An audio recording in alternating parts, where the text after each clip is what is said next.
Bom, igreja, nós vamos continuar hoje com o assunto de família, que é o assunto que a gente se propôs a conversar, refletir neste mês de maio, ainda que não profundamente, porque o tempo que nós temos para essa reflexão, aproximadamente 30 minutos, não é suficiente para um estudo bíblico, né? O estudo bíblico, ele requer bastante leitura na palavra, né? Bastante aprofundamento, mas eu acho que o Espírito Santo tem nos ajudado a aprender um pouco com o tempo que nós temos, a refletir, a pensar, a ruminar alguns pensamentos.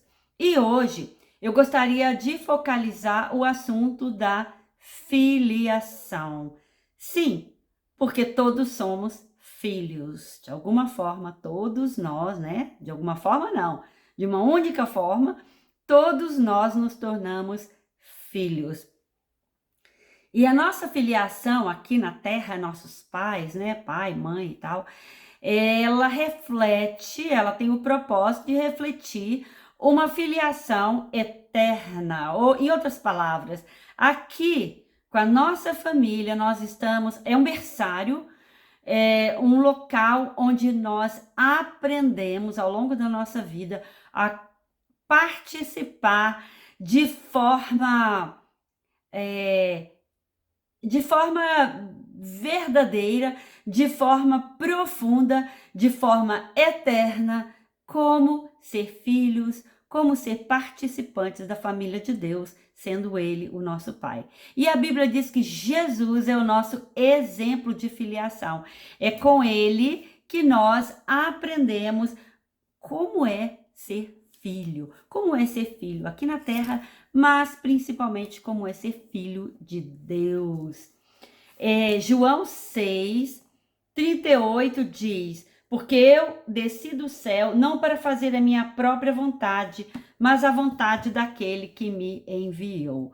E temos muitos outros textos na palavra de Deus, onde Jesus demonstra, onde ele mostra para nós, onde ele dá o exemplo do que é ser filho. Deus nos criou com necessidades muito diferentes dos outros animais, né? Fomos feitos de forma muito distinta, como imagem e semelhança dele, a coroa da criação, mas também, pensa bem, os animais, de maneira geral, vamos pensar nos mamíferos, eles nascem, em poucos minutos eles já estão andando, em pouco tempo já são independentes, não precisam mais da sua mãe, né? Do cuidado da sua mãe. Os humanos não são assim. O nosso processo é muito mais demorado. O processo de aprender a comer sozinho, de aprender a cuidar do corpo, né? Até mesmo andar, leva mais ou menos um ano até a gente aprender a andar. Gente, pensa bem. Deus poderia ter nos feito como ele fez os outros animais, para a gente aprender tudo muito rápido. Mas, de forma sábia e intencional, Deus fez nosso processo de aprendizagem. Ele é, como eu acabei de falar, um processo. Ele demora. Por quê? Porque nós precisamos ser. A nossa alma foi feita para depender de nossos pais, com aberta, né? Uma alma aberta e carente de ser nutrida, não apenas fisicamente, mas especialmente a nossa alma, nossas emoções, para que a gente aprenda o que é ser filho, como nos relacionamos e como recebemos e como respondemos aos nossos pais, à nossa família. O papel de filho, é claro, ele muda com o tempo, né? Há um tempo que a gente é uma criança, então ser filho é de um jeito, depois nos tornamos adultos e nos emancipamos, mas nunca deixamos de ser filhos. E o pai é aquele que, a gente já ouviu isso, né? Eu tenho certeza que você já ouviu isso. É o principal principal responsável, ele não é o único, mas ele é o principal responsável para que a gente se firme, para que sejamos firmes na nossa identidade. Enquanto que a mãe é aquela que nutre, que alimenta. E eu falo alimenta emocionalmente, né? Porque é claro que o pai também alimenta, assim como a mãe também, ela passa aspectos de identidade para o filho, mas de forma especial, o pai é a âncora dos filhos, né, no quesito identidade, assim como a mãe é a âncora na questão de nutrir, de alimentar a alma, é, a, trazer elementos culturais, né? Como se comporta, como, enfim, tem uma série de coisas. Não vamos entrar nesses detalhes, porque seria uma aula específica, né? Só sobre isso, e não temos tempo para tal. Mas é importante a gente lembrar, frisar a importância do pai, a importância da paternidade e, consequentemente, da filiação. Lembra que Jesus, lá em Mateus 4, quando ele foi tentado no deserto, ele foi para o deserto para ser testado, né? Testado, provado ali. E o principal argumento, o principal teste de Satanás para com Jesus era sempre colocando em dúvida a filiação. Se tu és o filho de Deus, faça isso ou aquilo. Se tu és o filho de Deus. E isso nos mostra a importância da nossa a identidade quanto a filhos. Filhos. Sendo Jesus o nosso exemplo para nos transitar, vamos colocar assim, da filiação aqui na Terra para a nossa filiação, para sermos filhos de Deus, né? Nós como filhos de Deus. Todos os pais falharam, todos os pais falharam por causa da queda, por causa do pecado e, consequentemente, todos os filhos também falharam. Então, não há família perfeita, não há paternidade perfeita, nem filiação perfeita, por causa da queda, por causa do tanto que o mal afetou nossas famílias. No entanto, ainda assim, a despeito da queda, a família é o exemplo máximo aqui na Terra de como Deus se comporta, de quem é Deus, de como nós nos inserimos na família de Deus, de como nós somos e podemos ser filhos, né? Nós temos o exemplo também na Bíblia da história do filho pródigo. A história do filho pródigo ela é incrível no sentido de que a gente, né, ela traz muitos ensinamentos e às vezes nós focalizamos num, outras vezes focalizamos no outro aspecto da história, mas muito resumidamente, a história de de dois filhos, é a história de dois filhos que tiveram problemas na sua filiação, né? Tanto um quanto o outro. Um, no entanto, pediu a sua herança, que é uma coisa impensável, absurda. É como assim, seu pai está vivo e você fala, olha, por favor, morre logo, né? Porque eu quero a minha parte aí, eu quero botar a mão no meu din-din. E ele pediu a sua herança enquanto o pai ainda estava vivo e foi e dissolutamente gastou todos os seus bens de forma, né, terrível e ficou na miséria. E na miséria ele voltou para o seu pai com a intenção de ser um escravo e não mais um filho. Ele entendeu, na alma dele, ele perdeu a filiação, pelo menos assim ele pensava. Ele perdeu o direito à casa do pai. No entanto, ele retorna, o pai se humilha, faz algo que somente os servos e os escravos faziam naquela época, era sair correndo pela estrada, né? Não era algo digno, mas o pai, aquele patriarca, ele de forma indigna sai correndo ao encontro do seu filho, e aí uma das primeiras coisas que ele fala, ela coloca um anel no seu dedo e uma sandália nos seus pés. Por que sandália? Para deixar muito claro que ele continuava sendo filho, já que somente os escravos e os servos assim de mais baixa categoria, mas principalmente os escravos, andavam descalços. Eles andavam descalços. Era parte do status de ser um escravo, era andar pelas ruas descalço. E o pai deixou muito claro que aquele filho não seria um escravo nem um servo, mas sim o seu lugar, a sua filiação estava garantida. Não era por merecimento, mas era por quem ele era. E esta é a história basicamente de Deus, o nosso Pai, e nós, todos nós, em algum momento de nossas vidas, somos o filho pródigo, esse filho que se afasta e pensa ter perdido a sua filiação. E essa é a acusação do diabo para conosco, né? Você perdeu, talvez não com essas palavras, mas nós nos sentimos, por causa da queda e do pecado, indignos. E Deus é aquele pai que abre os braços e diz: volta para mim. Vem para mim, porque eu vou colocar um anel no seu dedo e uma sandália nos seus pés, e você é parte, continuará sendo parte da família. Você é filho, não é servo, não é escravo, mas é filho. Esse sentimento de filiação, Deus, ele fez a família de forma que a gente deve ou deveria receber esse senso de identidade de filho da nossa família, ser nutrido na família aqui na terra, e depois passar transferir todo esse sentimento para Deus e entender que nós somos dignos e filhos do nosso Pai eterno. No entanto, porque, como eu falei, todos os pais falharam, todos os filhos também falharam, então, muitas das vezes não é assim que acontece. Eu diria, na maioria das vezes, não é assim que acontece. E nós estamos cada vez mais numa geração de orfandade.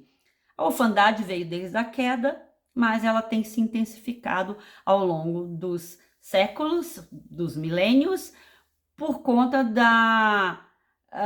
do enfraquecimento da família. Mas escutem bem, enfraquecimento não quer dizer que a família acabou, não quer dizer que os planos de Deus mudaram e nem quer dizer que a família vai acabar, porque nunca vai acabar. É um plano de Deus, é um projeto de Deus e é para a eternidade, de alguma forma, para toda a eternidade. Então, no meio, mas ainda assim, a gente não pode negar, a gente tem que reconhecer os tempos difíceis em que nós vivemos e como nós vamos lidar com esta geração de orfandade. Quando eu falo geração, não são só os mais velhos, não são só os mais jovens. Os mais velhos também, muitos e muitos têm um senso de orfandade na alma, algo bem profundo, bem impregnado, por diversas razões, por uma falta de paternidade apropriada, né? Seu pai, sua mãe, etc., especialmente o pai. Gente, observem os filmes, muitos filmes feitos, porque fala que a arte imita a vida, né? Muitos filmes, às vezes eu observo enquanto eu tô assistindo, às vezes filme de desenho animado, né? O filme do Superman mostra muito isso, outros também. A questão da paternidade, da filiação, da falta de identidade. Às vezes a pessoa tem dinheiro, tem tudo, né? Tô falando de filmes, mas a vida real também é assim. Mas tem questões de paternidade não resolvidas. Então é uma pessoa que é rica em dinheiro, mas é pobre na alma, porque tem aquele buraco, né?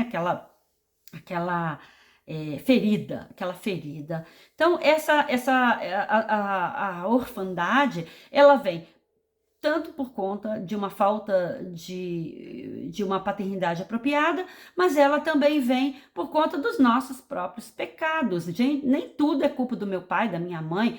Aliás, a gente não tem que jogar a culpa em ninguém. A culpa é nossa. Nós pecamos. Eu pequei, né?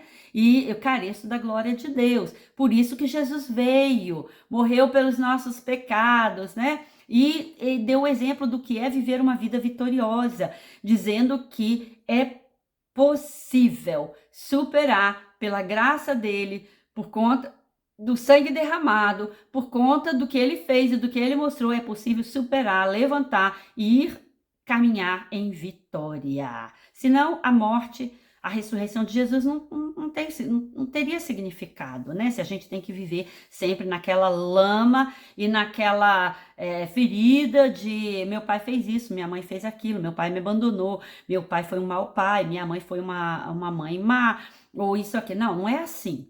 Não é assim. Jesus veio para nos dar vida e vida em abundância. E isso inclui a nossa filiação, né?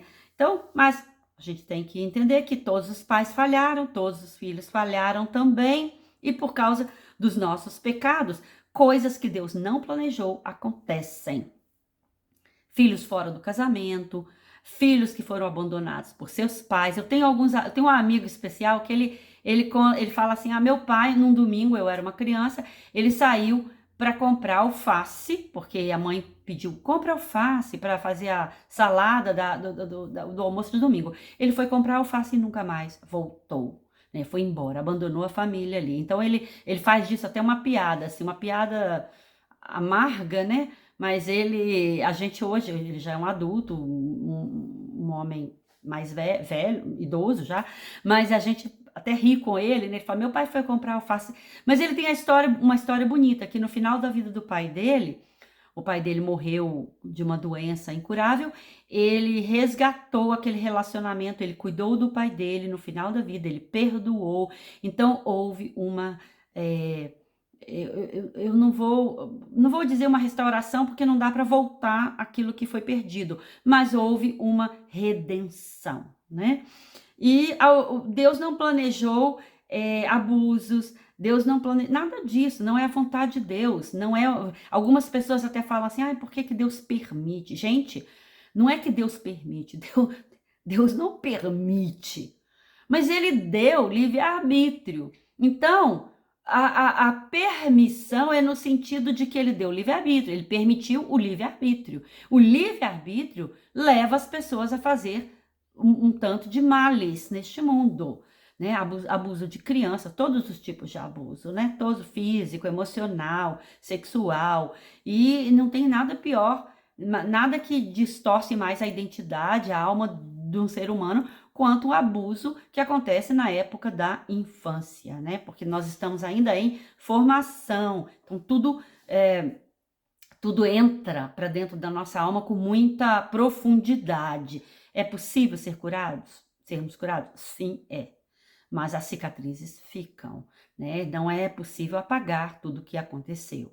E claro que Deus usa essas coisas para nosso crescimento, para abençoar outras pessoas, para nos identificarmos com outras pessoas que estão sofrendo e mostrar para elas que é possível superar e é possível ter vida em abundância. Mas no plano de Deus, essas coisas não deveriam acontecer, não eram para acontecer. Pais que vão embora, deixam uma carga terrível em cima da esposa, da mãe, né?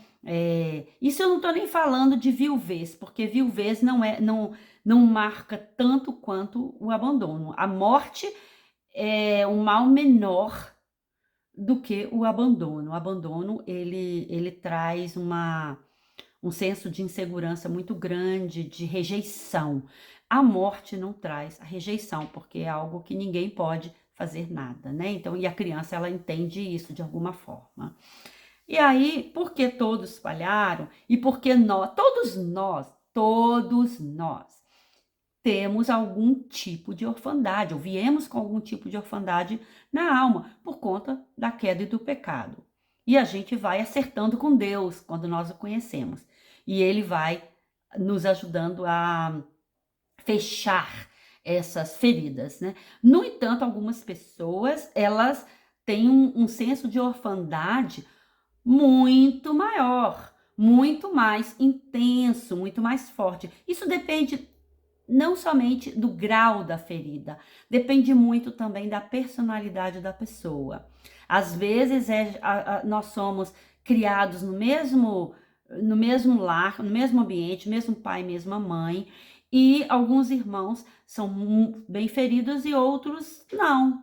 Então, eu tiro exemplo dentro da minha casa, 5 filhos, cada um tem uma personalidade, um jeito de ver as coisas.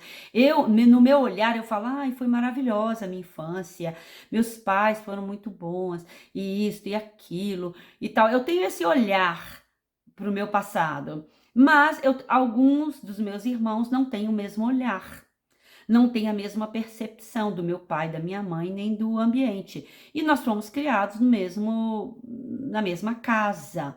Então, tem também a personalidade de cada um, como cada um recebe, como cada um, né? Eu conheci um homem, eu e o meu marido, a gente estava de férias no lugar e conhecemos um senhor no hotel. Ficamos conversando com ele, batendo papo, uma pessoa interessante, agradável de conversar, mas eu nunca esqueci. E ele cresceu muito, assim, financeiramente, né?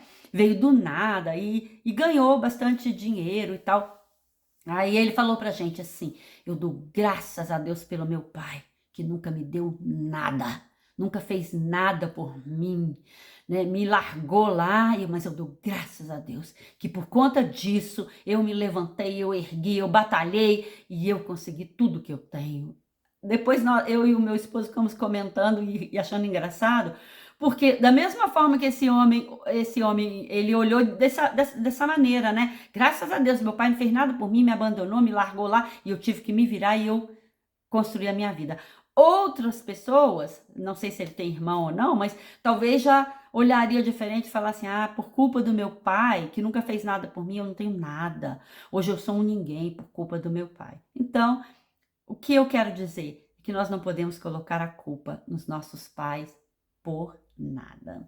E aí, consequentemente, muitos têm uma ferida muito grande, têm um senso de orfandade muito grande na alma, que se manifesta de maneiras diferentes em cada pessoa. Não quer dizer que eu não estou aqui me propondo a falar que todo mundo que tem orfandade, né, que não teve uma boa, enfim, né, ou por conta de si mesmo, por conta das feridas da vida, que todo mundo é igual, é robô, que tem essas mesmas características. Claro que não é assim. Nós somos seres humanos, diferenciamos uns dos outros, cada um tem uma história, mas de maneira geral é muito comum a gente perceber algumas características que são semelhantes, como por exemplo, uma delas é a insegurança. Só que a insegurança, ela se manifesta também diferente em cada pessoa. Às vezes você vê alguém que parece tão seguro, tão controlado, tão senhor de si, e você pensa: uau, essa pessoa.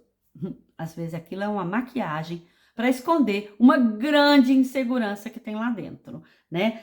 Eu não sou psicóloga e nem é o nosso papel analisar ninguém e nem julgar ninguém. Eu estou falando isso, eu tenho que olhar para mim e cada um que olhe para si, se quiser, né? Se quiser.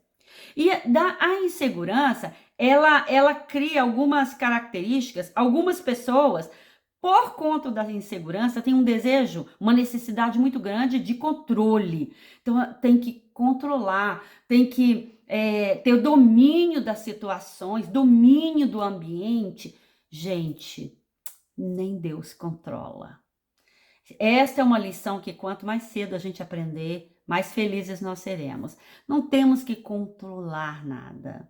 Nem Deus controla. Se Deus controlasse esse mundo seria bem bonitinho, bem bacaninha. Mas ele abriu mão do controle quando nos criou a sua imagem e semelhança. E ele nos fez com a capacidade de escolher. Isso é um grande risco, porque as coisas podem dar errado também, como deram, né? Mas sempre há mesmo quando as coisas dão errado, é possível restaurar. E a restauração, ela é maravilhosa, né? E eu aposto na restauração, eu aposto não apenas na restauração, mas na redenção também. E aí, outras pessoas, por causa da insegurança, elas não sentem necessidade de controlar, mas elas têm uma fragilidade emocional muito grande, tem uma grande fragilidade, uma grande, né, fraqueza na alma. Todos nós temos tudo isso de alguma forma, né? Mas nós precisamos o quê? ir trabalhando ao longo da nossa vida para crescer, porque é isso que é a maturidade é a gente deixando para trás as feridas, as dores e ir caminhando para frente, né? Ah, outras pessoas, elas têm uma grande falta de gratidão por causa da orfandade, então elas acham que, lá no fundo de suas almas, elas não falam isso, mas a atitude é: eu sou um pobre necessitado, eu preciso de ajuda mesmo, porque fizeram isso comigo, a vida me deve, meu pai me deve, o mundo me deve, Deus me deve, as nações ricas me devem, então tudo que você fizer por mim não é mais do que a sua obrigação, porque você tem mais do que eu, você tem que me dar mesmo. Então isso torna a pessoa muito ingrata, muito ingrata. E ela perde muito porque ela não vê a beleza da vida, ela não vê a beleza da criação, ela não se maravilha com as pequenas coisas. Deixa eu dizer algo para você. Um dos segredos, se é que tem segredo. Um dos segredos da vida é aprendermos a nos maravilhar com as pequenas coisas. Aprendermos a nos alegrar com as pequenas coisas, porque são as pequenas coisas que nos trazem esse prazer. É uma planta, é uma fruta que eu colho, é sentar com um amigo e conversar, é ver um pôr do sol, é estar com as pessoas que você ama, rindo, brincando, comer juntos. Essas são as grandes alegrias da vida, que não tem preço, não tem preço para isto. Mas a pessoa que tem um senso de orfandade, ele não sabe aproveitar isso. Ele fica na expectativa de uma grande coisa, uma grande bênção, um grande, sei lá, vou ganhar na loteria, vou ganhar uma fortuna, alguém vai me dar isto ou aquilo. E aí perde o mais importante. E isso muitas das vezes vem pelo senso de orfandade. A pessoa com esse buraco na alma, ela é como Jeremias fala, é uma cisterna rota, uma cisterna furada, é uma cisterna que você pode encher, mas ela nunca vai ficar cheia, porque vaza tudo. Então, emocionalmente, a pessoa é uma cisterna furada, é um saco furado. E muitas das vezes, algumas dessas pessoas, né, ou muitas dessas pessoas, elas têm uma raiva, elas crescem desde a infância com uma raiva, uma ira dentro da alma, que elas não sabem explicar, mas de tempos em tempos essa raiva escapole, essa raiva salta de dentro delas. São pessoas que estão sempre reivindicando seus direitos. Eu tenho direito porque eu sou da raça tal, ou da raça A, ou B, ou C. Eu tenho direito porque fizeram isso comigo. Eu tenho direito porque eu sou pobre, porque eu vim de uma comunidade e tal. Então, essa raiva, geralmente, ela demonstra uma orfandade. E, às vezes, a pessoa, ela tem uma falta de compaixão, ela não consegue se identificar com outros, ela não consegue sentir a dor do próximo, ela não tem esse olhar para o próximo. Ou, às vezes, ela tem um descompasso emocional, ela oscila muito, né? Porque ela está numa constante busca da figura do pai ou da mãe, né? Tá buscando sempre esse respaldo. E outra, como eu disse, né, gente? Não é uma tentativa de ser psicólogo aqui, não. Mas são coisas muito básicas, são coisas muito comuns que a gente vê ao nosso redor, que demonstram uma orfandade. Tem outros motivos também, é claro, né? Nem tudo é orfandade, mas eu quero focalizar agora na questão da filiação. E há uma resposta para essa orfandade. O Evangelho nos dá resposta.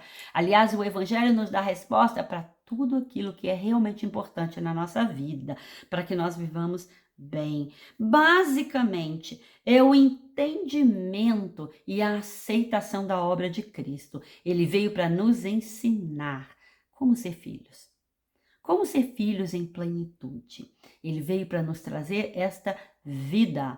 Vida em abundância quer dizer o quê? Todos os aspectos da nossa vida, as coisas básicas mesmo, sabe? As coisas comuns, o dia a dia. O dia a dia é uma grande bênção. Eu sou fã do dia a dia, eu gosto da rotina, eu gosto eu gosto das pequenas coisas, de fazer um prato diferente, tentar uma receita nova, ou ir plantar uma semente, uma coisa. Agora, eu acabei de vir da África, né? Aí eu trouxe umas sementezinhas, numa empolgação. Tomara que dê certo, tomara que isso cresça no Brasil e seja essa plantinha, né, se adapte ao meu quintal. Ao meu quintal, numa empolgação, é uma coisa tão boba, às vezes dá certo, às vezes não dá certo, mas só a empolgação a expectativa de que a semente vai brotar e vai me dar frutos, coisa boba, dia a dia, rotina, mas alegra o meu coração, alegra o meu coração. Então, olha, Deus é o Deus da rotina, do dia a dia, tanto que você pode até dizer assim, ele faz cada dia novo. Gente, é porque o sol nasce cada dia no mesmo lugar, no leste. Mas o que é novo? É a nossa alma, é a expectativa, é o deslumbrar-se com a presença de Deus. É isso que faz a diferença, é isso que faz a gente feliz. Então, essa é a resposta para a nossa orfandade, aprender a ser filhos com Jesus, entender e aceitar a obra de Cristo, conhecer a palavra, não é ler a Bíblia mecanicamente, não é ler a Bíblia para fazer o meu checklist lá, falar, eu li tantos versículos, tantos capítulos. Não é isto. Ler a Bíblia para conhecer Jesus. Ler a Bíblia para ficar para vislumbrar a glória dele. Ler a Bíblia para ser transformado. É por isso que a gente conhece a palavra. Não é para fazer uma obrigação de aluno, eu sou um aluninho que tenho que ler, não. Porque o pastor falou, eu tenho que ler. Na hora que pedir para levantar a mão, eu quero poder levantar a mão. Não, dizendo que li a Bíblia, né? Não é isto. Isso é, como a gente fala, farisaísmo, né? Religiosidade. Não, eu leio a Bíblia porque eu quero conhecer Jesus e ser transformada pela palavra dele. Agora, se a questão de filiação, paternidade for forte mesmo, gente, é preciso buscar aconselhamento bíblico. É para isso que existe aconselhamento, conselheiros capacitados na Bíblia e no aconselhamento bíblico, pessoas experientes. E nós temos que reconhecer as nossas dores e buscar cura, buscar ajuda, para que nós possamos andar em liberdade, para que nós possamos andar soltos, né? Sem ter essas amarras, dessas dores, dessas feridas do passado. E abraçarmos a família de Deus, abraçarmos o corpo, entender que nós somos parte desse corpo, a nossa cura vem do corpo e nos permitir ser abraçados pelo corpo e ao mesmo tempo abraçá-lo, para nós aprendermos a ser filhos. E o corpo de Cristo, ele traz a restauração. A restauração, quando é possível haver restauração. Juntar, o que é restaurar? Juntar os cacos, juntar os pedaços e colar de novo. Há casos em que não dá para restaurar, porque foram coisas que aconteceram lá atrás, no passado, na infância, e não tem como voltar. Não tem como, as pessoas não estão mais no cenário, tudo mudou. Mas o corpo de Cristo também tem redenção. E o que é redenção? Não deu para restaurar, mas há um poder redentivo de ressignificar todas aquelas dores, tudo aquilo que aconteceu, que não tem como negar, toda aquela orfandade, toda aquela falta de paternidade na nossa vida. E aí, Jesus, ele nos ensina a redimir, ele vai transformar aquilo em bênção na nossa vida, na vida de outras pessoas. Este é o papel redentivo do Evangelho e do corpo de Cristo. E a Igreja do Senhor oferece essa oportunidade para sermos famílias. Mas para sermos famílias, precisamos aprender a sermos de verdade filhos. E Jesus é aquele que nos ensina. Então, eu espero que você tenha sido abençoado com esta palavra de reflexão. Que Deus nos